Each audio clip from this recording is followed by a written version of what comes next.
Good morning to you. It's a bit early, isn't it? But thank you for coming on. What do you think about Rishi saying these very dramatic statements? Well, he's telling the truth.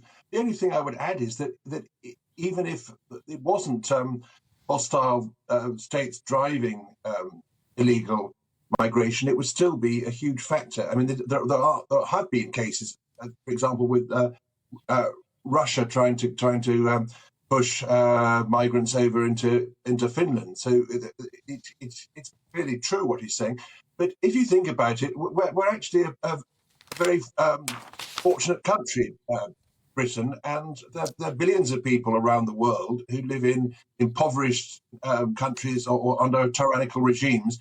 And I think that it's entirely understandable that people would want to come and live here. The difficulty, of course, is that we can't fit in billions of people, and therefore it's absolutely fundamental that we secure our borders and that we prevent people from entering illegally, or if they do enter illegally, there's a very clear message that they won't be allowed to stay, and that therefore there will be a deterrent to people making the hazardous journey to come here. You know, so that's I think that's the fundamental point. But certainly the hostile states trying to add pressure on the West by trying to encourage illegal immigration, that will make matters even more severe.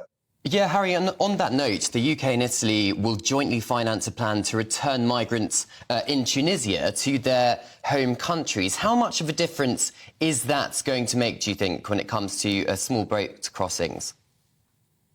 I think that it is possible to have effective policies, and I mean, let's see what happens. Obviously, we've been talking a lot about Rwanda, and there's a lot of pessimism over whether that'll go through Parliament and whether it'll be upheld in the courts, and how many people would actually be sent to Rwanda, and would it be a deterrent? I actually think that all those hurdles could be successfully jumped, and then the interesting point will be if we then find that it is a deterrent, if people stop coming on the small boats because they know they won't be allowed to stay, because they know they'll be sent to Rwanda, then other countries might well then look at that, because I mean, other countries in Europe have got worse problems than we have, of course. But I mean, for obvious reasons of geography and people crossing the Mediterranean, and so I think it could be that maybe not Rwanda, maybe different arrangements, as you say, with this scheme with Tunisia. So I think the rest of Europe will be watching quite closely how our Rwanda scheme works out.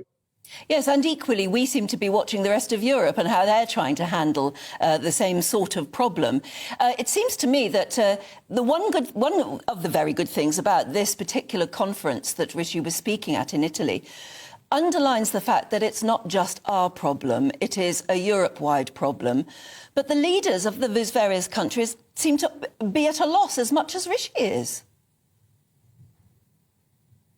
Yes, in a way, it's very simple. That you need to make sure that people who come here illegally aren't allowed to stay. But it's actually getting a scheme up and running is harder. Of course, in the European Union, there's that extra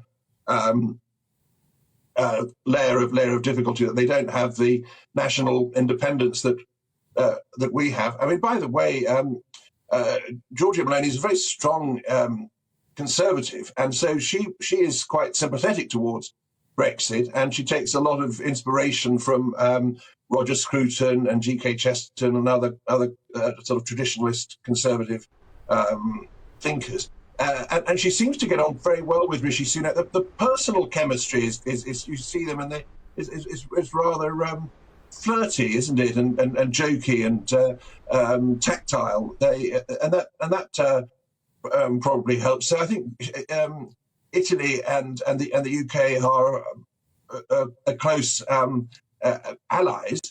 So that helps. But there's obviously some way towards cracking the problem. Yeah, of course, the UK and Italy, as you say, is just two countries forming this deal, and Rishi Sunak using the gathering of Conservative Italian leaders and right-wingers.